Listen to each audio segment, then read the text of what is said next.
এই পৃথিৱীত খালী পকেট আৰু বেকাৰত্বই তোমাক যিখিনি শিকাব, এই পৃথিৱীৰ কোনো কিতাপে তোমাক শিকাব নোৱাৰে।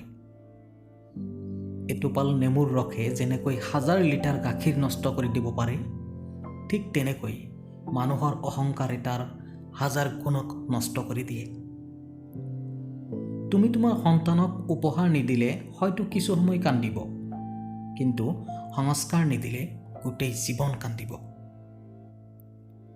যাক মূল্য দিবলৈ গৈ প্ৰতিদিন নিজৰ মূল্য হেৰাই আছ, তেওঁ তোমাৰ জীৱনৰ এটা ডাঙৰ অভিশাপৰ বাহিৰে একো নহয়।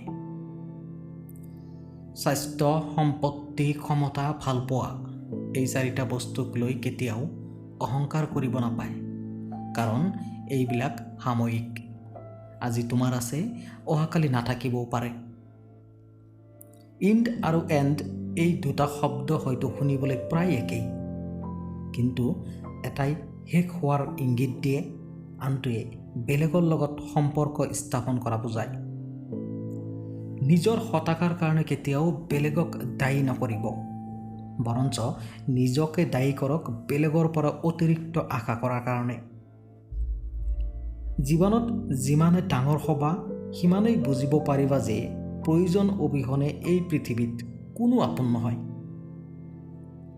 যি ব্যক্তিয়ে তোমাৰ সন্মুখত বেলেগৰ সমালোচনা কৰে, তুমি তাক কেতিয়াও বিশ্বাস নকৰিবা, তাৰ কাৰণ তেওঁই আকৌ বেলেগৰ সন্মুখত তোমাৰ সমালোচনা কৰিব। আজিৰ দিনত এই পৃথিৱীখন এনে হৈ গৈছে যে সৎ মানুহবিলাক অৱহেলিত আৰু অসৎ মানুহবিলাক সন্মানিত।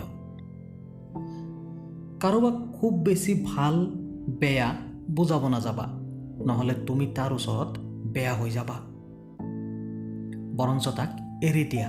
তেওঁ যেতিয়া ঠগিব বা বিপদত পৰিব, তেতিয়া তেওঁ এনেও তোমাৰ মূল্য বুজিব পাৰিব।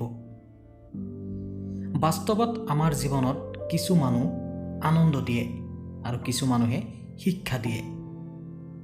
ভাগ্য সিহঁতৰেই বেয়া হয় যিসকল অলপতেই কিছুমান মানুহক বিশ্বাস কৰি লয়।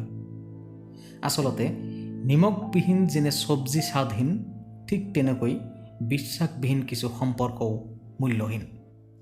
বন্ধুসকল, ভিডিঅ'টো আপোনালোকৰ কেনে লাগিল? ভাল লাগিলে লাইক কৰিব, কমেণ্টছ কৰিব আপোনাৰ মতামত, লগতে চেনেলটো ছাবস্ক্ৰাইব কৰিব। যদি ফেচবুকত চাই আছে, তেন্তে পেজটো ফ'ল' কৰিবলৈ নাপাহৰিব। ধন্যবাদ।